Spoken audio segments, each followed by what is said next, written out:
Start this online webinar tonight for the Greater Garryword Landscape Draft Management Plan. We've got people trickling in as we go, but we're going to start the event and, really excited to start talking to you about this topic. Before I begin too much, I want to pay my respects to the traditional owners of the various lands that I'm sure we are meeting on today. But in particular, I want to pay my respects to the Jabberung and the Jadwajali people of the Garryword landscape, as that is a landscape we're here to talk about. I want to acknowledge their over 20,000 years of connection to this country and also their continuing role and right to care for the country. Also today, we've got a few people online. I'm your host. My name is Cole and I'll be leading you through the discussion. We've got the Director of Park Planning and Policy here today, Stu Hughes, and you'll see him soon on the video. And we've also got the Manager of Park Planning, Josh Jacuzzi. We've got a few other Parks Victoria staff helping us out in the background, pop in and out as we go, but they're the two people who are predominantly going to present to you today. In terms of agenda, we've got the acknowledgements at the start. We've got an overview of the draft plan to share with you. We'll allow questions and answers, and we'll share how to provide feedback and next steps. The predominant purpose of today is just to provide you with more information about what's in the plan, what's proposed. It's to give you an opportunity to ask us questions so that you can understand greater all the different strategies and why they're there, and support you to then make feedback either through a survey or a submission online. We do have some note-taking happening today, but predominantly we'll ask you to provide feedback through the official channels. Just quickly, some of you may have been on a live event before, some of you may have not. There is the option to ask us a question throughout the presentation. Those questions, they come to us first and then we publish them. So sometimes if there's a lag between your question being submitted and it going up, please don't worry, it will be there. And then once we finish the presentation, I'll be going through the questions and, sharing them with the various team members who are best placed to answer them. There might be questions that we cannot get to today, we don't have an answer to, or are slightly out of scope. We will take those on notice and we'll commit, like we did with the last round of engagement, to sharing afterwards a revised set of FAQs that reflect those questions. We just want to start, open at the start around how we hope to conduct this discussion today. We'd really like to engage in a respectful discussion, and we really ask for constructive questions about the plan, what's in it and why, how you can find out more information. We ask that we are mainly written feedback today, but we ask in comments not to criticise the opinions of others and instead share your opinions respectfully. We also want to start a dialogue about creating a culturally safe space for traditional owners to participate in sessions like these. So if you're wondering what that means, it means not questioning or denying their identity and connection to this landscape, respecting their right to make decisions for the future of country, and listening and learning about the cultural significance of Garryword. We do have a video to share today that provides some really great information that helps us all learn about the significance and the amazing connection that many people have to this landscape over time. Before I hand it over to Stu, I just want to touch as well, I know there's a lot going on in this slide, materials will be provided afterwards, but on the journey that we've gone to so far, this has been quite a shortened plan development process for us. Last year in May, the Minister announced a new plan was being developed, and in that time we've gone through quite a few steps. So at first, we had to determine the project and scope, and we've been working with traditional owners right from the start on this. They've been part of the project governance and decision-making processes. We had an early stage of engagement last year in September, October. I'm sure many of you were there. We were in many workshops. I think we had 270 people come to workshops. We had lots of online engagement and lots of interest. So thank everyone for their feedback, and the reports of those are available. In that time since then, from November to essentially now, we've done research, field studies, lots of evidence gathering. We developed options with traditional owners. And then, of course, when you've got a 159-page document, quite a bit of time writing the documents and producing maps. In October, the plan was approved by the Parks Victoria Board and the Minister for Energy, Environment and Climate Change as a draft. will reiterate many times today, this is a draft, so that we can come out to you now, present that draft, present the proposals, and hear your feedback. We'll talk more about the process for feedback, but it's quite extensive, 10 weeks. We've got several online discussions like this to help people keep informed. And then there'll be a final 2 steps around reviewing the feedback. There'll be the report made of all the feedback, making any needed amendments to the plan with traditional owners, and then the final plan will be approved again by the Parks Victoria Board and the Minister for Energy, Environment and Climate Change. It's been a wealth of work, and we hope that you've had a chance perhaps to see some of it online on the Engage Victoria platform. We hope you enjoy the presentation today, ask lots of questions, and of course we'll remind you of the process and where else you can find more information. Stu, I'm going to throw to you in a second.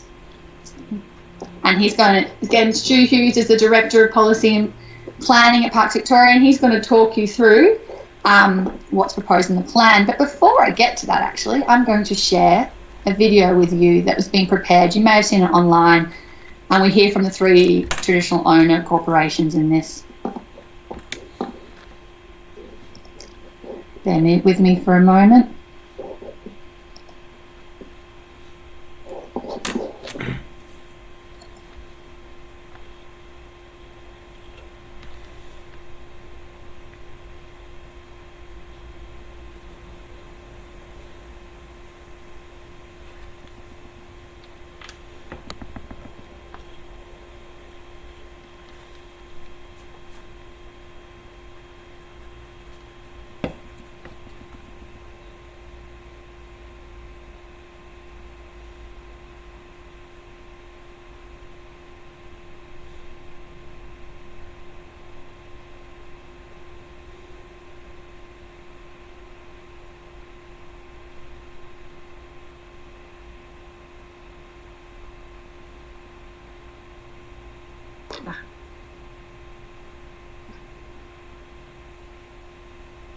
I'm hearing that there is no sound. Apologies.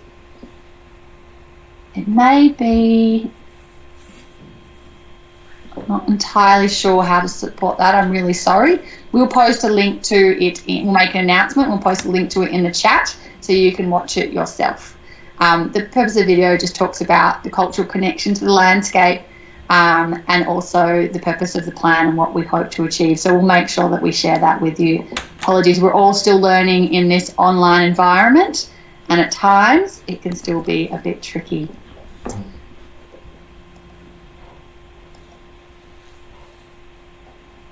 So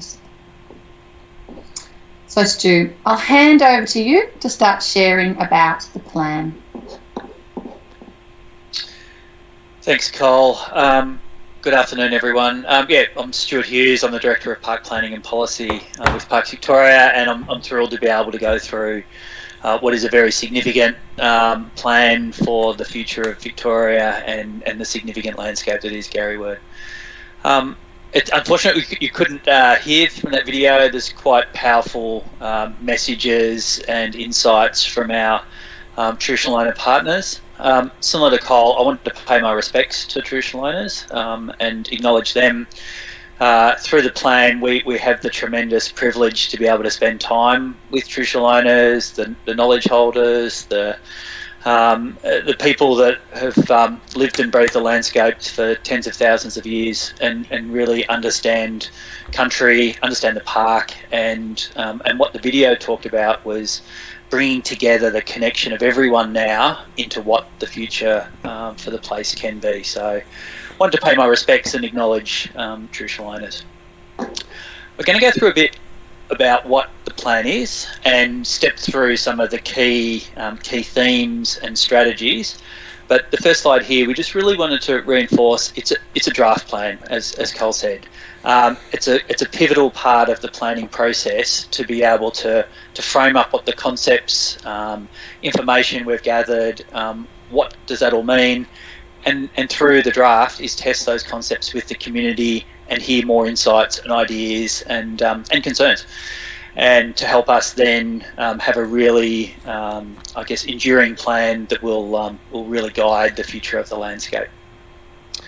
The plan, and we'll cover a map in a minute, covers the broad landscape, so it features the Grampians or Garryword National Park, Black Range State Park, but also other parks and reserves in the surrounding area, and we'll show that.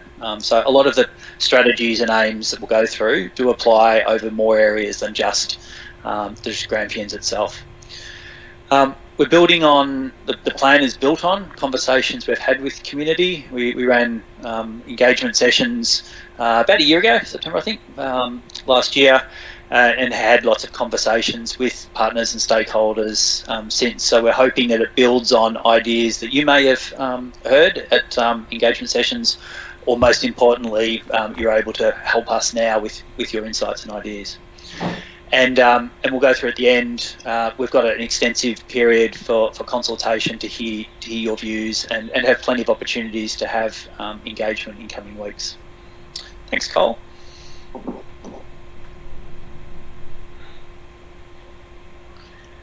As I've touched on, the development of the plan is an absolute partnership between Parks Victoria and the 3 traditional owner communities. The logos down the bottom there.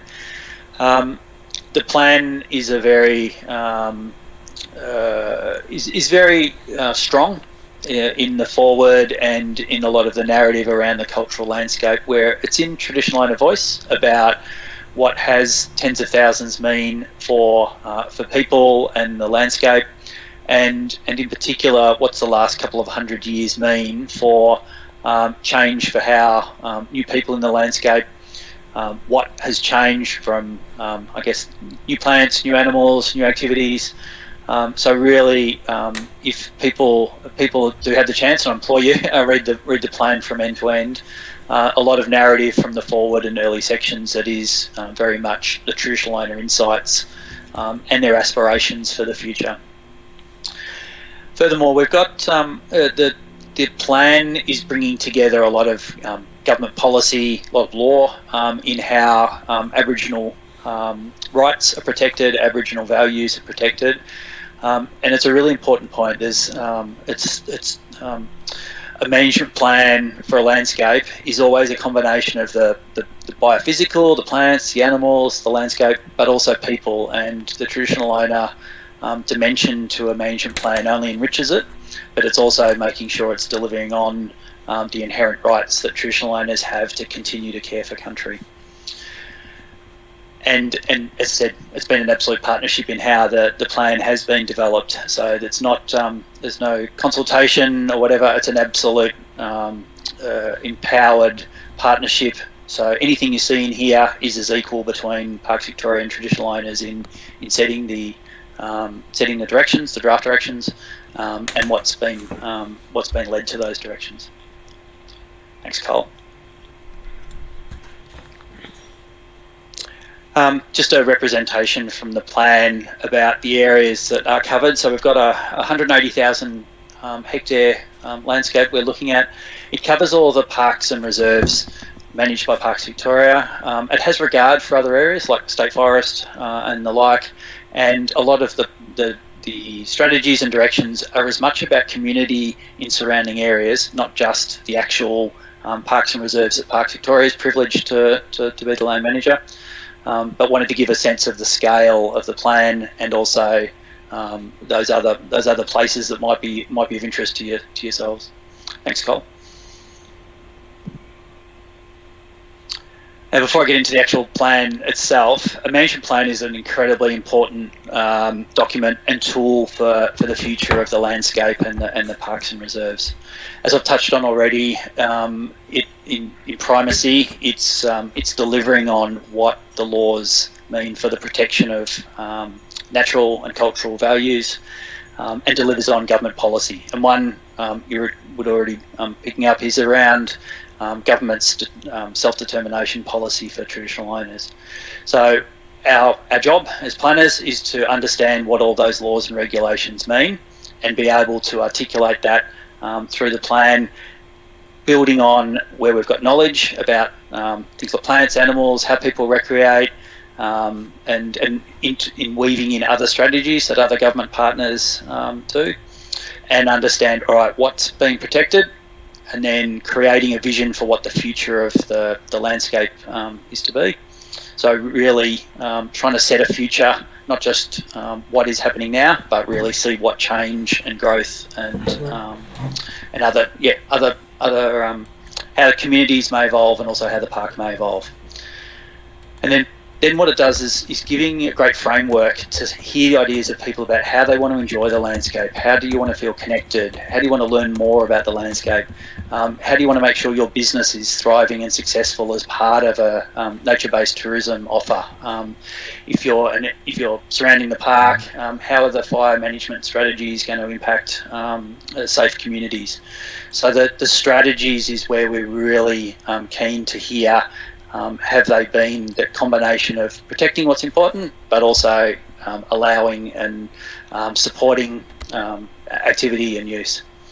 And then finally, it's the basis, the rules for the park. So where things can happen, when they can happen, as well as where we're going to put proactive programs in place, such as education programs. So it's a combination of applying all of those directions all the way through to the day-to-day management of the park.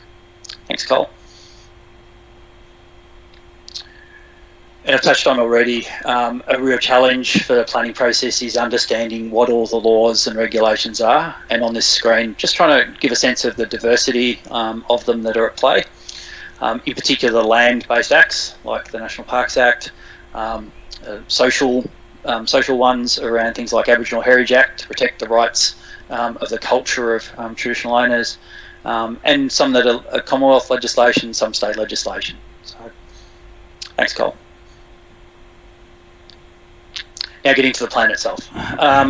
We've got a vision in the draft plan. It's an extensive vision. It's probably about 2/3 of a page long, so we didn't aim to put it up on the screen here. Encourage you to read it. But the bold text there is summarising it. So it's about celebrating Garryword as a traditional owner cultural landscape, and welcomes the whole community to protect, value and respect country. Acknowledge, appreciate that's a very much lens that the cultural landscape is something that might be new to people, or you'll hear a lot from us about a cultural landscape being that combination of the natural, the cultural, the intangible heritage that goes with the landscape, and that's at the fore through the whole plan. So, but other point there, the vision is what's guiding all of our themes and strategies. So it's a really important piece to read as you're taking in the whole draft management plan. Thanks, Cole.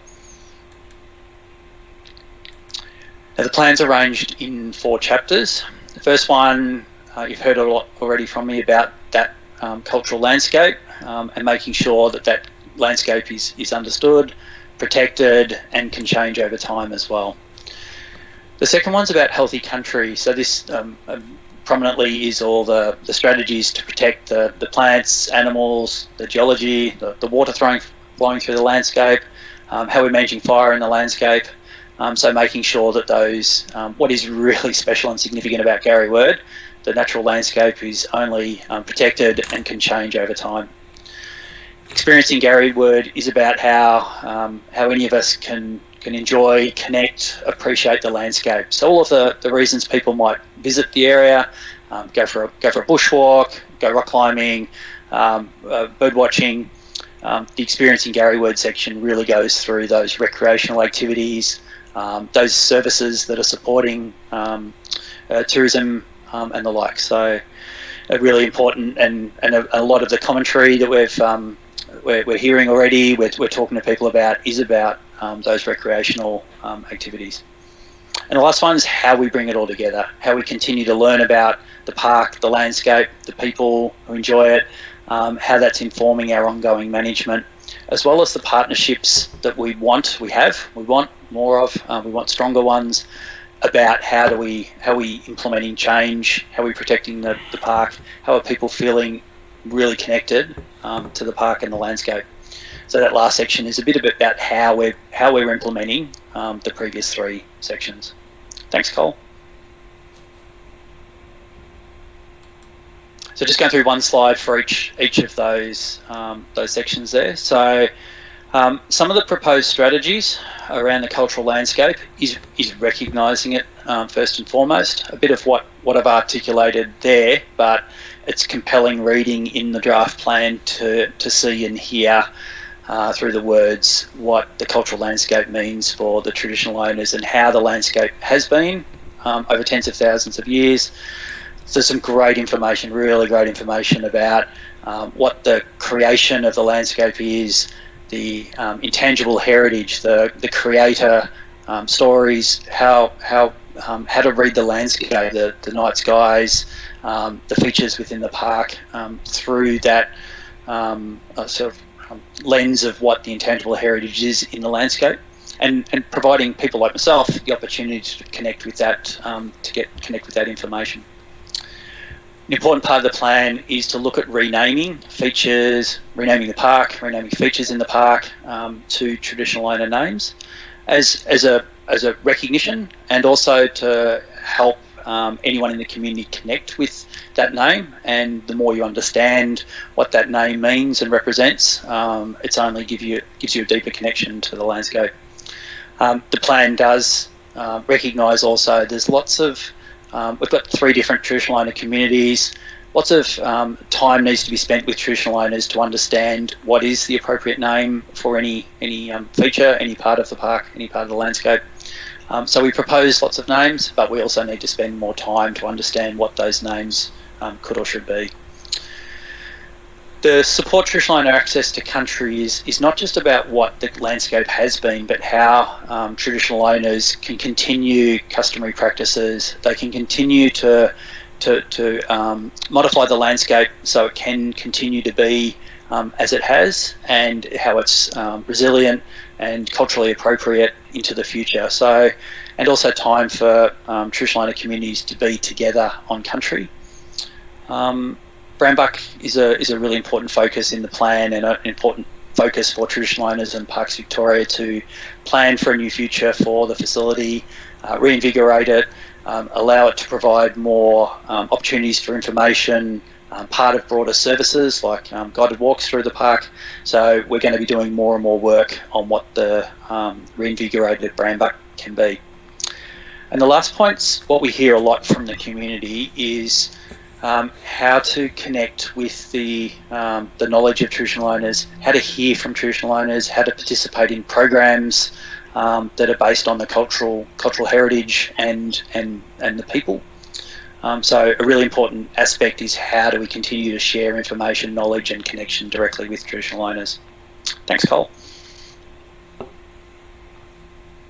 Healthy country, as I touched on, is predominantly about the plants, animals, the biophysical landscape. So the draft plan talks about how traditional owners can continue to share knowledge and how that's applied in our day-to-day park management, all the way through to setting new directions and strategies for the park. In some ways, recognising that combination of Western science with Aboriginal knowledge and how that applies to protecting plants, animals, and habitat. The second one's about ecosystems. I've touched on already about the importance of water in the landscape, the importance of having resilient habitat for critical species, important to have the habitat as resilient so it can sustain change over time. And importantly, it takes and strategies that take away threats from pest animals, pest plants, inappropriate water regimes, whatever. It's about making sure that we're focused on a resilient habitat and the threats that apply to those really significant natural values. And fire is an important part of the landscape, both to help make sure it's a resilient, healthy ecosystems, but make sure that the management of the park and the landscape is appropriately managed for the risk to communities, to neighbouring areas, to people that visit and recreate the park.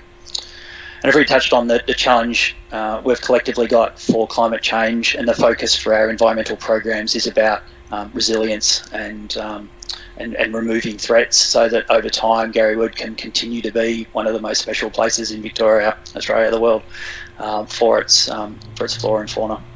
Thanks, Cole.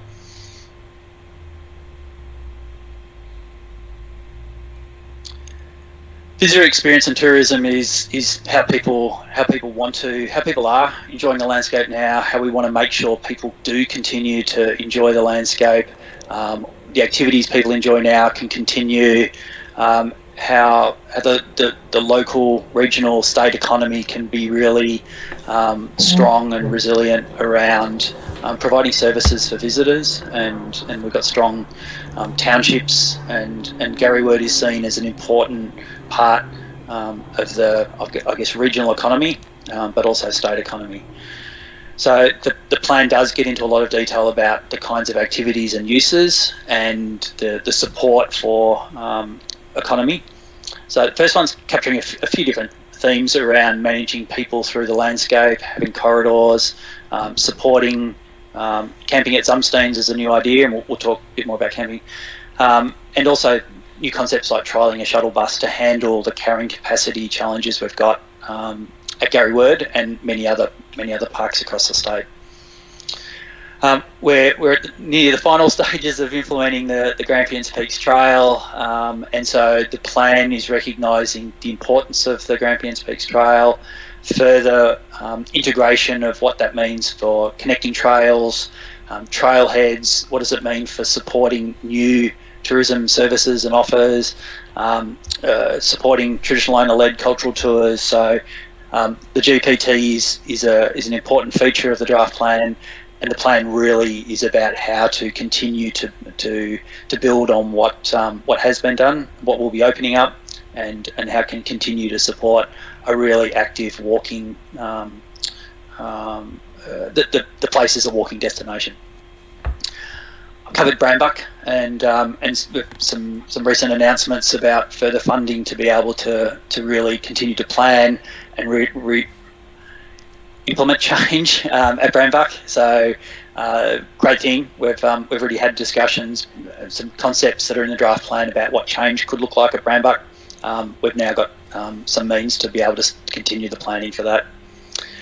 And an important one is we're formalising where people can camp in the landscape, making it really clear where we've got areas that we want to make sure that people aren't inadvertently causing harm to the significant natural and cultural values from camping, providing plenty of areas, having areas that are still free, you can self-select, and putting a dimension or a boundary around where they are.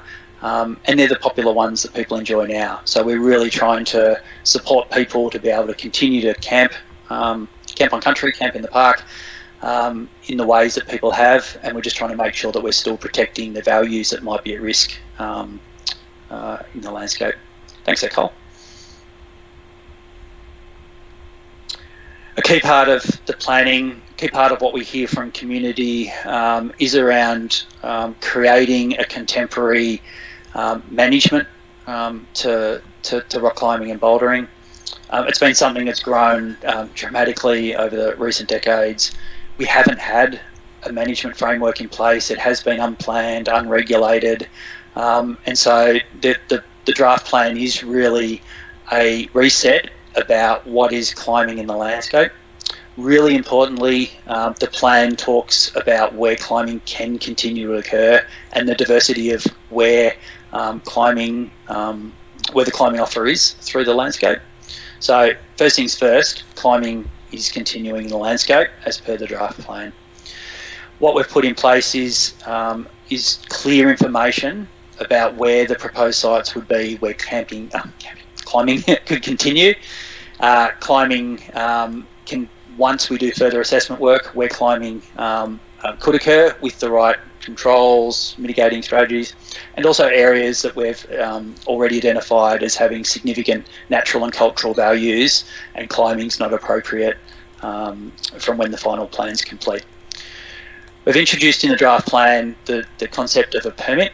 The permit's there to be able to provide a really great mechanism to engage with climbers about where you can climb, what the conditions are, things like, further on the screen there, the use of chalk, temporary protection, where climbing areas change over time. As we do further assessments and further climbing areas become available, being able to communicate that to people.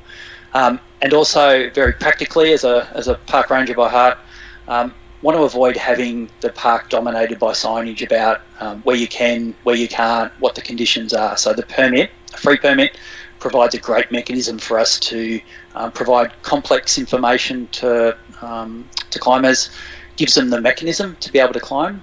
The logic in the plan is you can't climb in the park unless it's in one of those designated areas and you've got a permit that is the means to be able to find all that information about the conditions, so you can climb in many ways safely.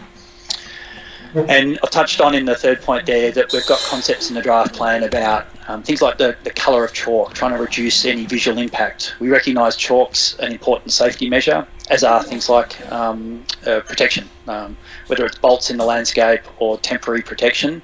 So the plan has everything from where you can climb and then how things like chalk and temporary protection measures can apply.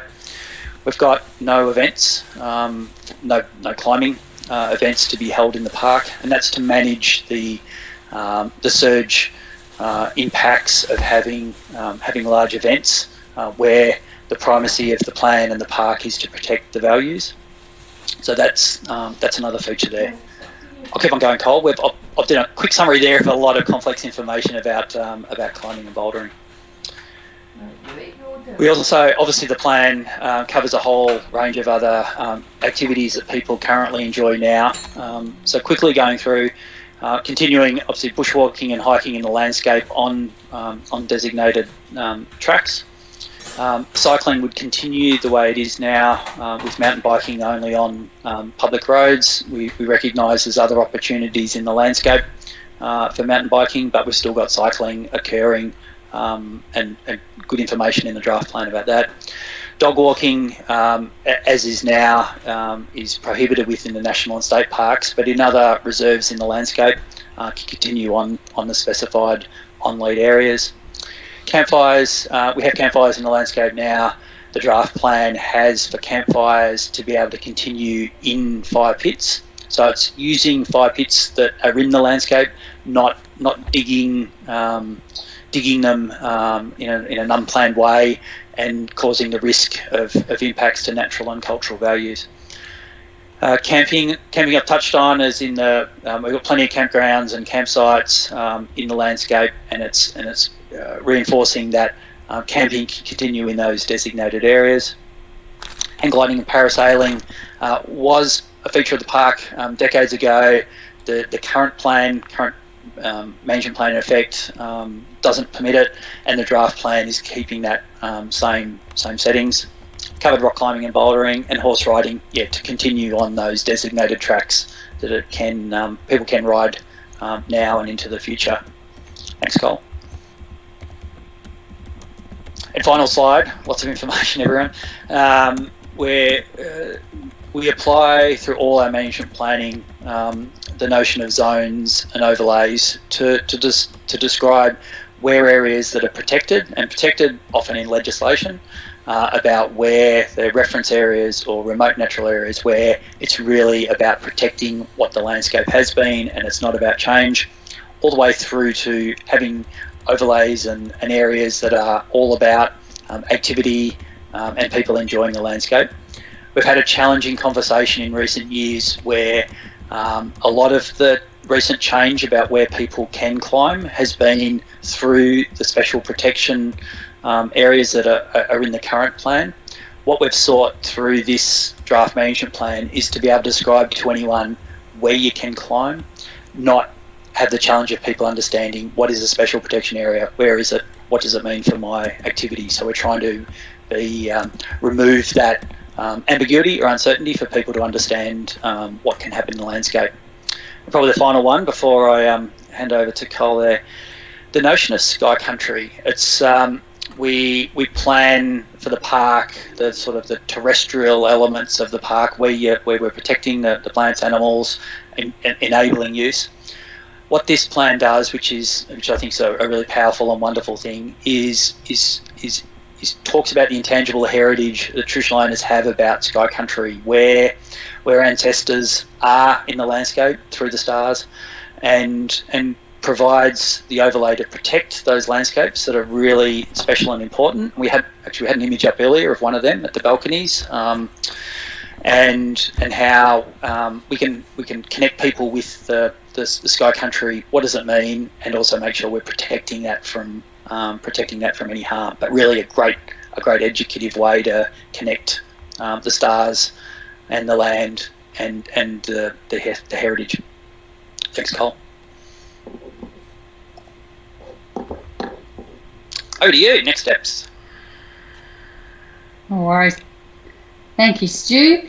As you can see, there's been a wealth of work and there's a lot of information there, but there's also a lot of information that you can access further online. So, as I've said several times, it is currently in draft. This is a very standard approach with our land management planning, that we prepare a draft, we put it out for consultation and feedback, and then we do some further work before we finalise it. We also obviously had the additional early engagement to understand people's views and aspirations last year.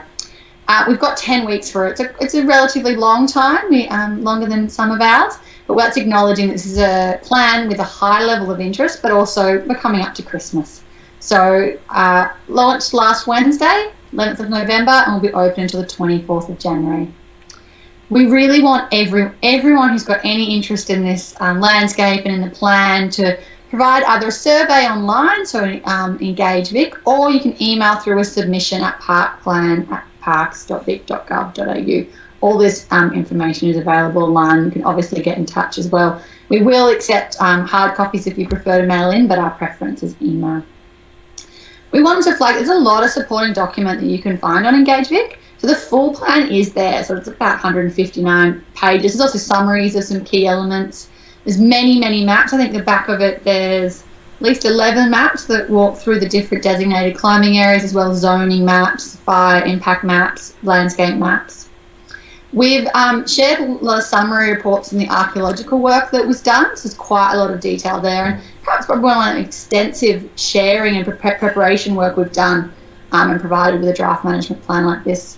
There's also a decision-making framework that explains how we went through the process of determining different designated rock climbing areas. What's actually really interesting is there's a traditional owner cultural values report up there. So that was work we did. We met with many traditional owners in a workshop earlier in the year, and we learnt more about, the connection to country, the stories associated, and that intangible heritage you may have heard us talk about before. So the stories and the connections beyond, the physical remnants that we find. That's all up there. There's detailed maps, and there's lots of frequently asked questions. All feedback that we get via the survey or through submissions and emails will be reviewed, all pulled together, synthesised and analysed, and Parks Victoria and traditional owners will consider this feedback and make necessary amendments to the plan. And there will be, with the final plan, a release of the summary of the feedback that we got. Now, that's a lot of talking from us, and thank you for your patience. We really want to spend the remaining time hearing from you. I've got a few questions here, and I'll go through them and I'll ask them, and then I'll throw to Stu or Josh or someone else on the line to provide an answer.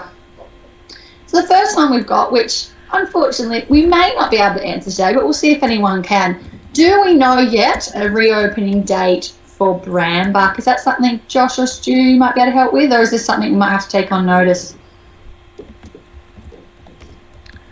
I don't know the exact, Stuart here I should say, don't know the exact details, Cole, but it's the best I can say, it's imminent. It's not a long period of time. It'll be sooner rather than later. That's probably the best I could say, but we can make sure that our information to the public on that, we can take on notice and get better. Thanks. Okay. The next question I'm going to throw to you, Josh. What does formalising, I'll just reiterate, Josh Takuzi is the manager of park planning at Parks Victoria. What does formalising camping mean? Will informal remote camping for overnight walks still be possible? Thanks, Cole. Good evening, everyone. So I guess the proposal in the draft plan is drafted is that we are, I guess, moving away from dispersed camping. So I guess what the work the team has done is to acknowledge that we have many camping sites that people already use, and we're looking to formalize or designate those areas. And as Stu has highlighted earlier, is to provide an area people can still self-select. And we're hoping, I guess, through the journeys that people do of walk in the park, there will be those areas that are available that people can stop along their routes as they walk the park.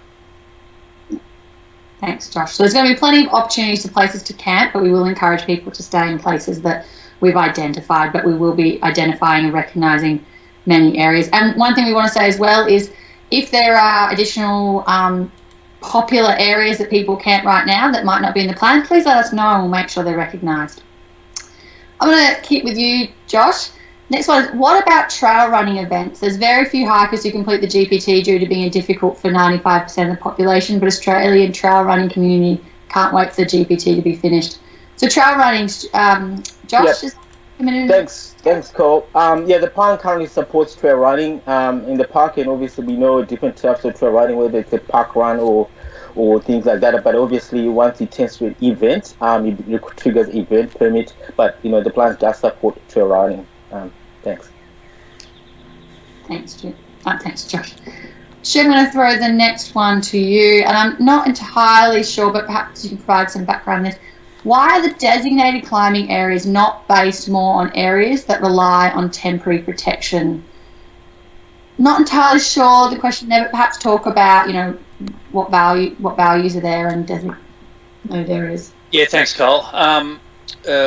What we've got in the draft plan, we've got some supporting information on the Mgmt website, is about the methodology that we've applied to review each of we capture in the plan 281 climbing areas that we've sort of apparent to us.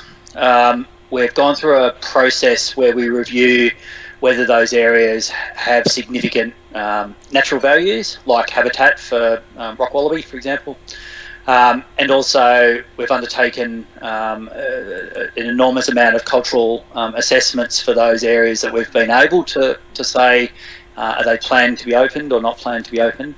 But the plan goes through that methodology of understanding what the values are at the site, where they may be at risk and we can't mitigate that risk, or areas that there may be significant values there, but we're able to put measures in place that still protect those values. So we've applied that methodology. There's lots of principles that are included in the draft plan, but in particular this supporting document that outlines that methodology, again on the Mgmt website. And then we're working to continuing that methodology through the landscape, and that's the basis for change. And that change where people can climb and the permit system and the like would come into effect from the final plan. So just like Cole said about the dispersed camping areas that are popular now for people, we also want to hear, have we got areas that have been climbing areas, aren't included in the draft plan? We really want to hear from people so that when we get to the final plan, they're clear, understood, and where we've done all the assessments, people understand straight away what activity can happen where. Thanks, Cole. Thanks, Stu. And if we haven't quite captured that right, feel free to resubmit the question. I'm going to keep you there, Stu, and just jump one question, then come back up to another camping question and ask Josh. Got a message here, and thank you for the message. I'm not going to read it all out, but thanking us for the presentation. This is a New South Wales international boulderer who regularly visits the region. They'd like to ask about why does the plan consider rock climbing and bouldering as separate activities? They both involve interacting with the rocks, but are about as similar to surfing and snorkeling. Is there a way of providing information on what you information to you on the value of bouldering areas for consideration? It's quite a bit you can share there around the bouldering process. Yeah, thanks, Cole. And try not to get too down. We've gone through the processes I've just described for climbing areas.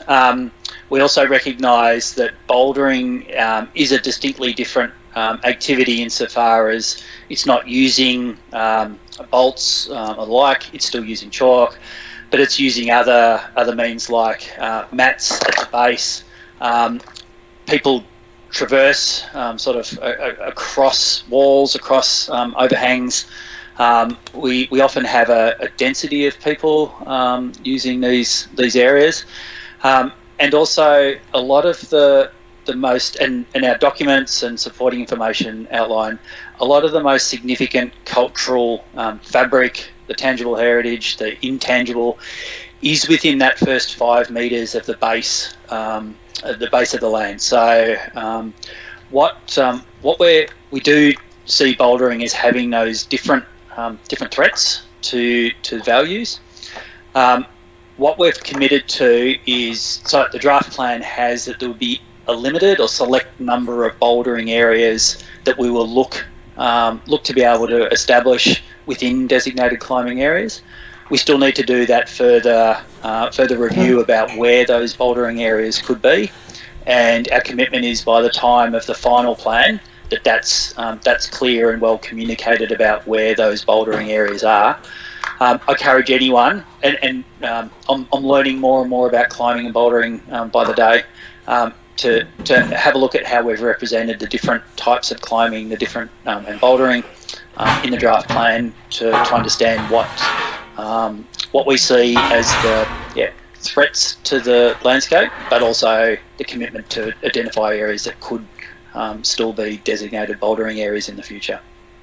So hopefully that captured that great question.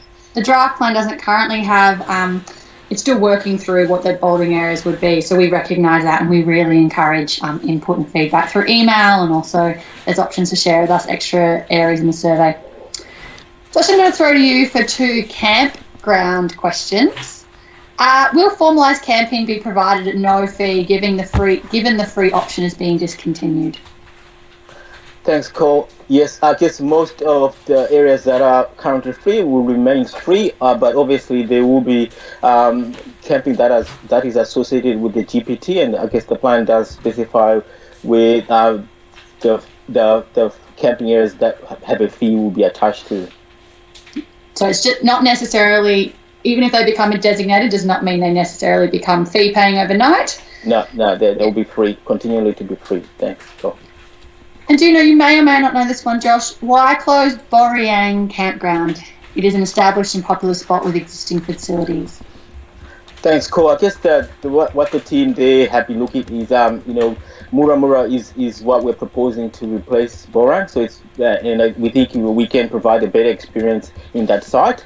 But I guess we still need to do further work, and I guess the plan does specify that if we can make Muramura work, we will replace Borang. But it's subject to us making sure that Muramura provides a better experience. Got 2 more for you, Josh. Yep. How fluid is the plan, and to what extent is it open to change based upon feedback from the community? Will the considerations of change be based on public opinion, or will it require concrete ideas and information? I think it'll be a combination of both. Obviously, we are keen to hear from people's thoughts, because we value that people think differently.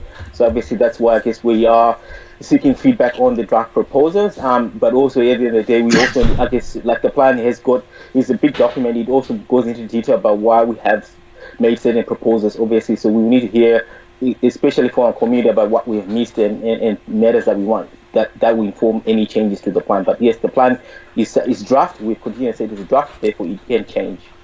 Yeah, and those changes will be agreed with traditional owners through a process. Thanks, Scott.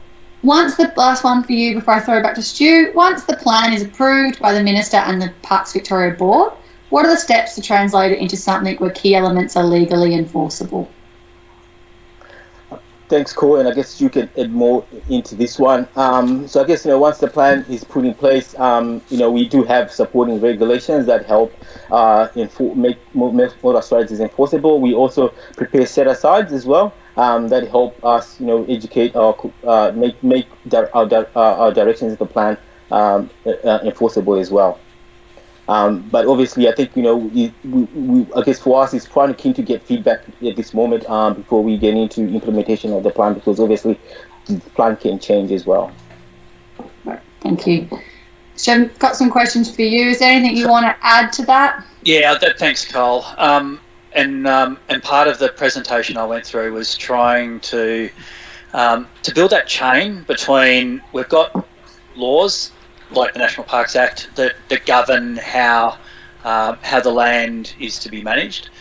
Then we've got below that regulations. So we've got, using that example, National Parks regulations that describe where activities can't happen, penalties for where there's non-compliance, but also it's creating that framework about where that act is to apply. The third step for that is the management plan. So the management plan is articulating where activities can't happen in the landscape, or under what conditions. And then Josh made reference to set-asides. So the set-asides then are the further detail that says where, when, how, under what conditions, the further level of granularity.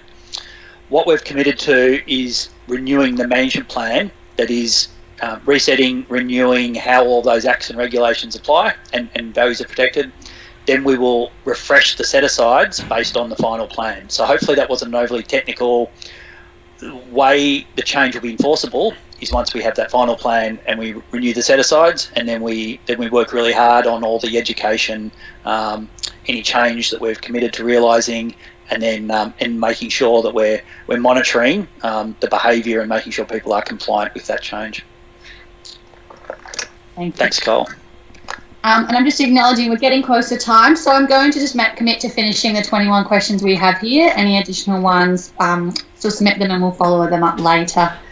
I've got 2 questions here relating to a permit, so I thought you'd be good to talk to this, Stu. So will hikers have to do a permit to hike like climbers? Why are they treated differently? And do events have another layer of management to deal with to obtain a permit? Thanks. I'll go through them in that order.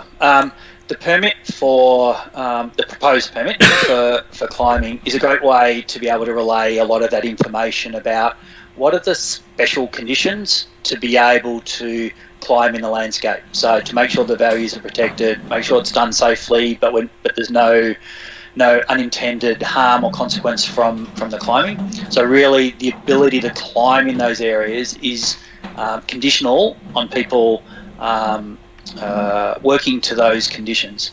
And so the permit's the mechanism to allow that to happen. The analogy I often use is it's like a fishing permit, fishing license, sorry, where we have areas through a plan or just how society is set up about where fishing can happen, but you've also got other conditions about how you appropriately catch fish and the like. That's analogous to the climbing. Where you walk in the park is governed by what designated tracks there are, and there's no other, and any other than the other requirements that apply to anyone in the landscape. There's no additional conditions on people bushwalking or walking through the park, unlike what type of chalk you can use and the like. So, and it's very, probably the last way to put it, somewhat static. You've got a trail, you understand where the trail has impacted the landscape, what mitigations have been put in place, but really you're trying to manage people to that trail. There's no additional conditions. The permit provides a great framework to allow people to climb and communicate what those conditions are. Sorry, it might have been repetitive there, but hopefully that covered it well. And yeah, additional events. So we set a management framework that applies all the time. And when we do have, and that great example about trail running, where we do have people wanting to do an event, other than where we've already said that kind of event can't happen in the landscape, we do have the mechanism through an event permit to be able to allow activity to happen in the landscape that's not ordinarily permitted. So it might be the number of people, or doing an activity, say on a management vehicle track, that mightn't be able to be for horse riders. Sorry, might be a bad example, but through a permit we can allow under conditions and for certain times that activity to happen. So I just want to make sure people aren't, the permit for climbing is different from an event-based permit that would cover other activities in the landscape. Thank you, Stu. The next question I'll respond to. So, is there a formal mechanism within the plan for volunteer climbing groups like Cliff Care or the Victorian Climbing Club to participate directly in the determination by Parks Victoria around climbing access to specific parts of the park? So, number one, in the development of this plan, which is how we're making decisions around determinations, we've had a stakeholder reference group which has a representative from climbing. It's actually the RECC at the moment. They've been having discussions. We also have been regularly meeting with our Rock Climbing Roundtable, and our number one message through the feedback is we've identified areas, climbing areas. Please let us know if we've got them all. We really want to hear from all climbers how we're going. The second message is, in terms of determining climbing access, that is determined by traditional owners and Parks Victoria. We're equal decision makers on this. So traditional owners are their own organisation. We cannot determine who they work with or not. And they have actively been working with the Gary Word Wimmera Reconciliation Network and have had information fed in. If you want to understand perhaps more about the different groups and perhaps why they haven't been working with Victorian Climb Club at the moment, we really recommend BGLC have put a statement out on their website. You can look for their website, go to media, that talks to it more. It's not for us to talk to it, but if you want to see some more there, we encourage you to. Carl, do you just want to explain what BGLC is, please? Oh, sorry, apologies. Barangi Gadgin Land Council, they're one of the 3 traditional owners that work with us and the rights holders for this area. The next question we've got is about off-track hiking and camping. So I'm going to throw to you, Josh. Is off-track hiking and camping still allowed, or when you refer to walking the park, are you just referring to only the GPT? Thanks, Cole. Obviously, camping, we have obviously proposed that camping will be through designated areas, and we were hoping to work with the community to determine the ones that we've identified and any ones that we also would like to work in the future. In terms of obviously hiking, I guess the plan does really specify that hiking off track is supported in the park on the condition that obviously you are avoiding sensitive areas and also avoiding areas that are of risk. Obviously, because the landscape is very rocky, so I guess we are advocating that people at least understand the risk that they have to face, but also avoid sensitive areas. So yes, it's supported, but under those conditions. Right. Thank you. And can I add to what Josh has said? When we talk about hiking, walking in the park, it's not just Grampians Peaks Trail. There are a multitude of tracks and areas that we want people to explore. On tracks, we want camping areas designated that aren't just Grampians Peaks Trail. So please, I just wanted to make sure it's understood that there's plenty of hiking and camping offer that is not associated with the Grampians Peaks Trail. Yeah. Thanks, Cole. Grampians Peaks Trail is an addition. It's an additional to the thing that's existing. Perhaps jumping around here, but still, I think this is a good one for you, Josh, as you've been intimately involved in this. Is the significance of a climbing location in consideration when making a determination on a specific part of the park? If it is, how is significance determined? So, we have a lot of climbing areas. How did we determine them, and how did we determine which ones to do assessments on? Thanks, Cole. I guess that's one part of where we will be trying to work with the community to get more information. Obviously, we also, again, like Cole said, we are seeking more information to help us as part of these draft proposals. But obviously, we have worked through looking at published climbing route books, and we also use the CREG website to understand a bit more where those climbing areas are. Obviously, we also understand the CREG does also have some information about level of popularity and level of use. So I guess in making priority assessments, it was based on, can we focus more on the areas that people want to use a bit more in the popular sites.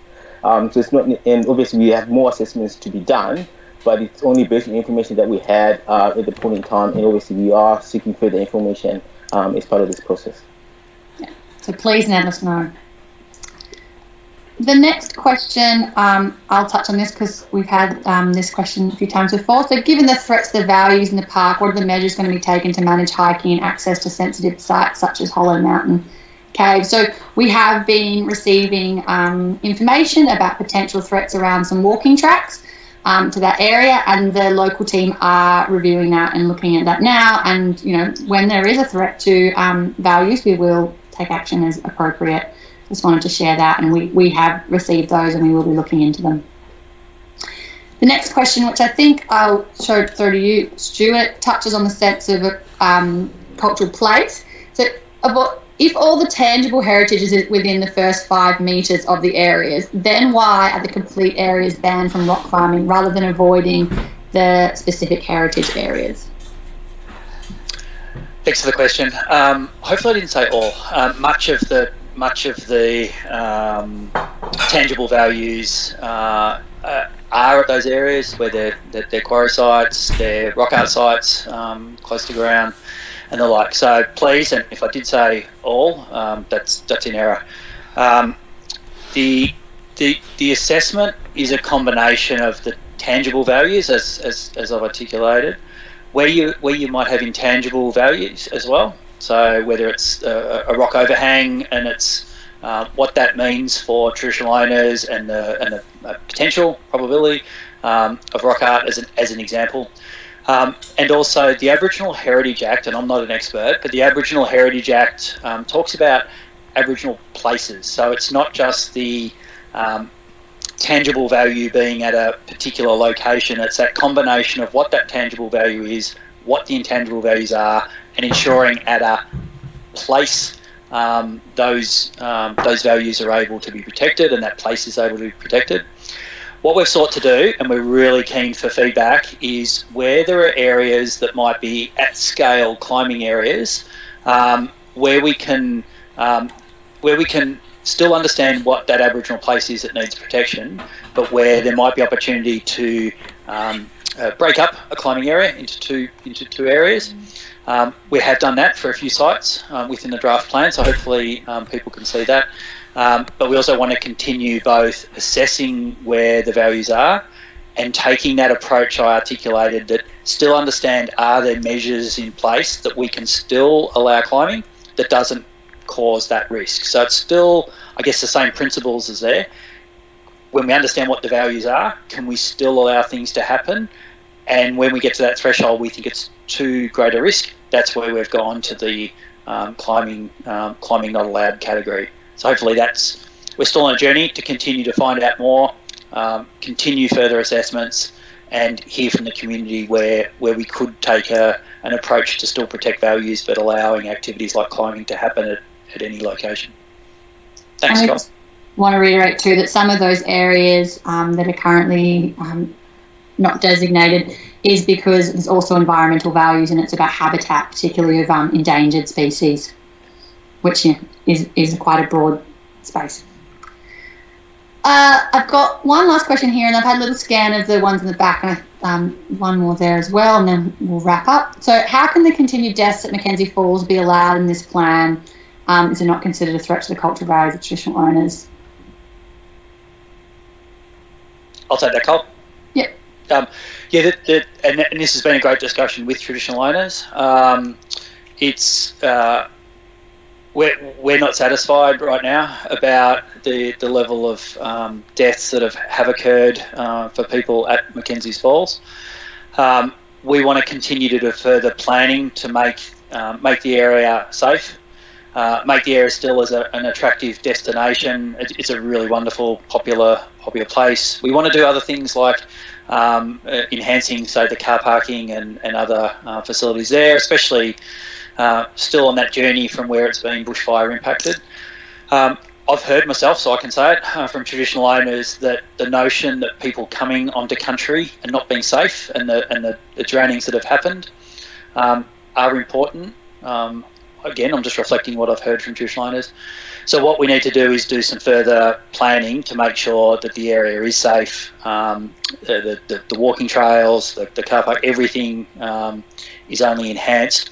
So we've got more planning to do, and just of note, the Victorian Government's announced this week for some funding to help with that further planning and change there that first and foremost is about safety. Thanks, Cole.